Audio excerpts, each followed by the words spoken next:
நிச்சயமாக கேப்டன் பிரபாகரன் 2க்கும் லியாகத் அலி கான் தான் எழுதுவார். நான் சொல்றேன், ஏன்னா முதுகெலும்பு தண்டில் ஒரு மின்சாரம் பாய்ச்சுற மாதிரி ஒரு இந்திய வரலாற்றில், திரைப்பட வரலாற்றிலேயே ஒரு வில்லன் எல்லாத்தையும் போட்டு தள்ள பிறகு 30 நிமிஷம் கோர்ட்டில் வசனங்கள் பேசப்பட்டு ஒவ்வொன்றுக்கும் கைத்தட்டல், அதுவும் ஒரு தீர்க்க தரிசனமா பல காட்சிகளை இவர் எத்தனை ரூம் போட்டு யோசிச்சாரோ தெரியல. இப்ப நடந்துட்டு இருக்கிறது அப்படியே நடக்குது. இயக்குனர் ஐயா டைரக்டர் ஆர்.கே. செல்வமணி அவர்கள் மிக மிக தீர்க்க தரிசனமா, அன்னைக்கு வீரப்பனார் நான் கண்ணில் பார்த்ததில்லை, எப்படி இருப்பார் கருப்பா சிவப்பான்னு தெரியாது. ஆனா 2 வருஷம் கழிச்சு இந்துல வேலை செஞ்ச ஒரு பையன் வந்தான். அது எப்படி என்ன சாகடிக்கிற மாதிரி காட்டலாம், நான் தான் பிரபாகரனை சாவடிக்கிற மாதிரி காட்டணும் அப்படின்னு சொல்லி மிரட்டி விட்டுருந்தார் வீரப்பனார்.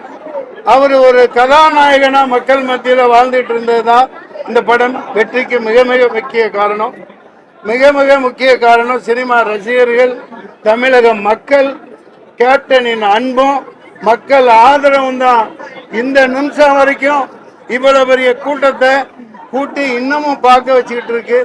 அதுக்காக அந்த மக்களுக்கு நான் மிக மிக தமிழக மக்களுக்கும் தென்னிந்திய மக்களுக்கும் நான் ரொம்ப கடன்பட்டிருக்கேன்.